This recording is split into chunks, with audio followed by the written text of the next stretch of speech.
I can't believe we're in May already and the weather out here is still pretty chilly. But today I want to show you guys this fruit here. You guys know how much I love trying fruits, but especially the ones that I grow myself. So today I want to introduce you to the Barbados Gooseberry cactus vine. This is considered more of a rare fruit out in the US. Depends on where you are, where they're native to.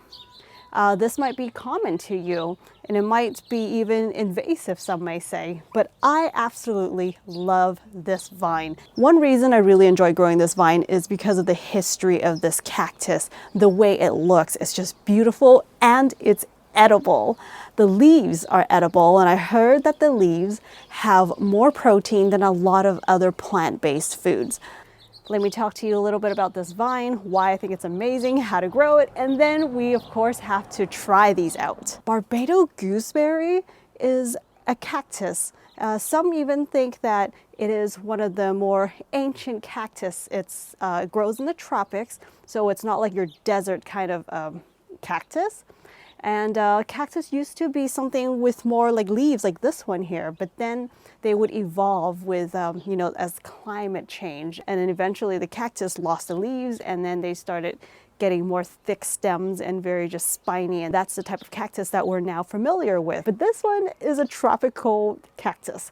It grows in the rainforest. Let's get you guys in on a closer look at these beautiful golden colored fruits. If you look closely, you can see how interesting they are. There's actually little spikes on them. When these fruits are still green, they have these little leaves that are attached to them, and then as the fruit ripens, these leaves would drop. See them? Just like that one. Since this is a cactus, it does have these spines, so the older this plant gets, the more thick and the more of these thorns it would produce. It looks pretty darn cool, but you definitely don't want to touch it. You got to be careful when you're pruning this. I can really see this as like a really cool living hedge for keeping animals and intruders out. It's also, you can pick the leaves to eat, but this is tropical, so it would not tolerate the frost. A couple of nights of frost might be okay. You can mulch heavily and the leaves would drop, and then they would just grow back when it warms up again. But in Southern California, I'm in zone 10. In the winter, it stops growing. Some of the leaves would drop, especially this year. We had a lot of rain in the winter, so it was a cold, damp winter. Usually tropical plants don't like that. But yeah, it made it out of that, and now it's got lots of beautiful new leaves on, lots of growth again. This vine does well in part shade and in full sun. I have this one here in part shade, but when it got taller, it's now getting more sun out here. And then the other side, which is just right across from me here, this one here gets sun up till about noon or 1 p.m. So that one's in part shade. That one, when it flowered, it didn't produce as much flowers as this other one because it's, with less sun usually brings less flowers. Since it is planted against a wall, it is getting a little more protection from the house. So this one actually did not drop its leaves as much as this plant here in the winter. I did mention that this is a tropical cactus, so it does, enjoy some water. It can handle some dry spells, but it definitely grows very lush when you give it regular watering. After the flower gets pollinated, it starts off with a little fruit and it grows to about, from small up to about this size. This is considered one of the bigger fruits in the back here. It's just like the size of a cherry tomato.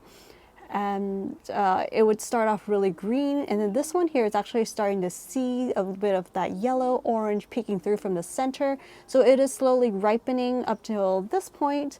You see this one has a little more green tint to it, but it is more yellow. Eventually it gets to be in its full ripeness right over here, and it's more on that orange tone.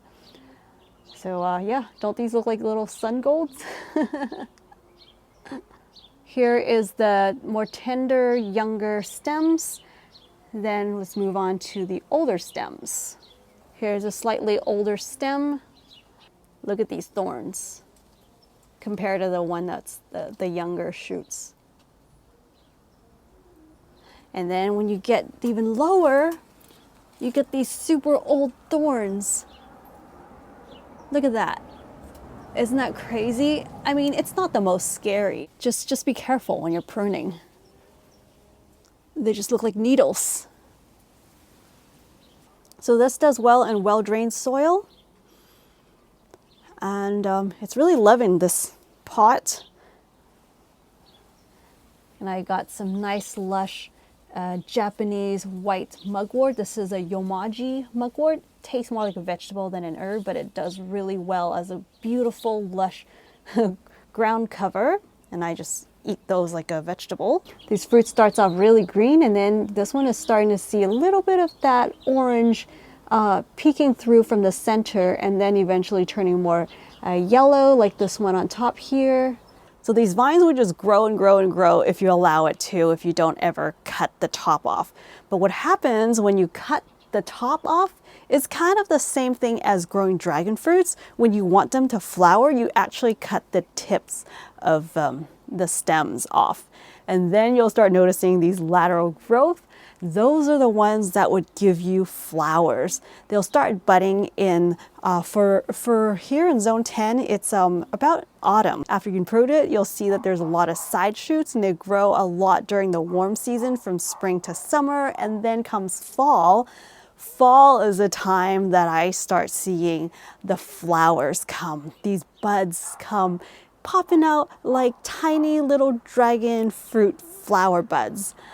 And what I love about this, being in the fall is that when things are starting to, finish off in the garden, the weather's starting to cool down, there's not a whole lot of flowers left. And that's when I start seeing this one putting on a show. And the bees love this more than anything else here. They're just buzzing all around here. Every morning I would hear like a bee symphony going bzz, bzz, bzz. Oops, sorry.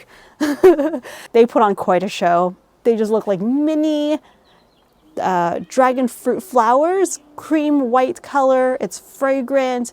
After the flowers get pollinated, they'll start to close up and kind of turn more brown, and eventually the petals would fall off, and that's when you start seeing the fruits form, just like most fruits out there.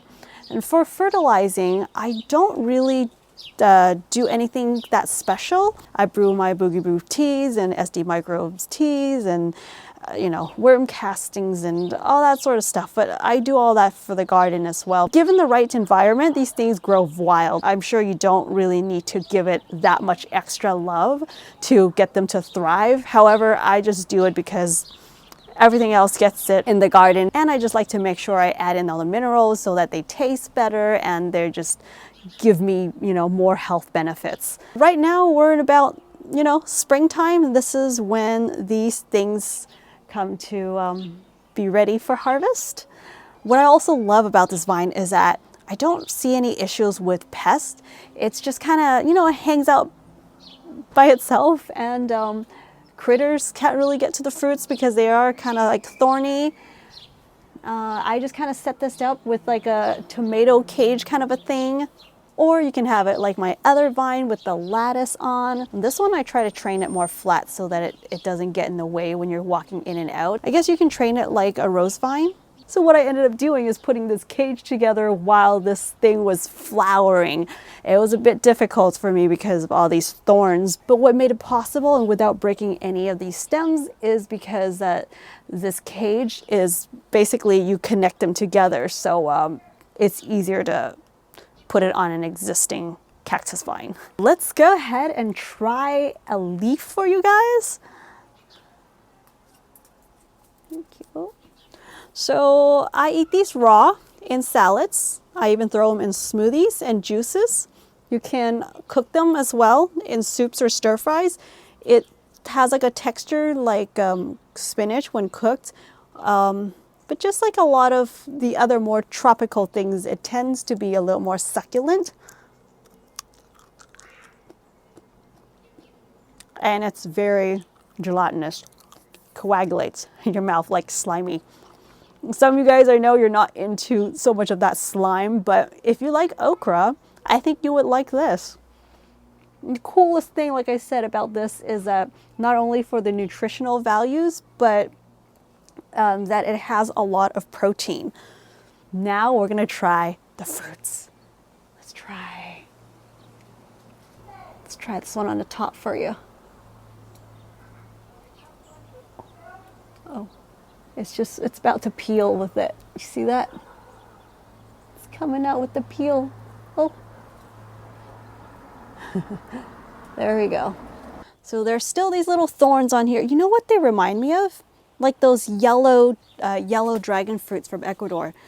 They have like these little, when they're fresh, these cactus fruits still got these spikes on. So I just need to rub it off on like a towel or paper towel so that I can just compost this towel later. All right, that's it. Doesn't it look like a sun gold tomato?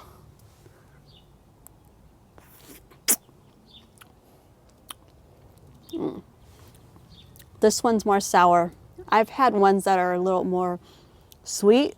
This is not like a super sweet kind of a fruit, but it gets less tart the more ripe they are.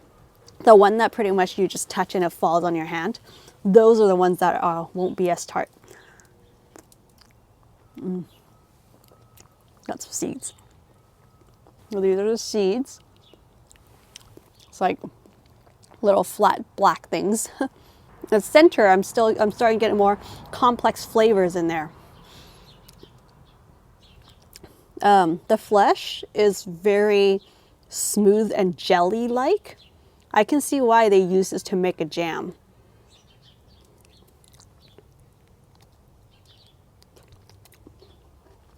It tastes like a fruity vegetable. So yeah, so it's not like a super tropical flavor or an intense fruity flavor, but I definitely can tell that this is a fruit that I'm eating, but also has a little bit of that vegetable taste to it. This vine is also called a lemon vine. Yeah, the skin is a little tough. It's kind of like a thicker cherry tomato. I got, how many seeds I got? I got 5 seeds out of this thing. Let's see if I can pick one that's more ripe. You know what? I think the ones on top are more ripe.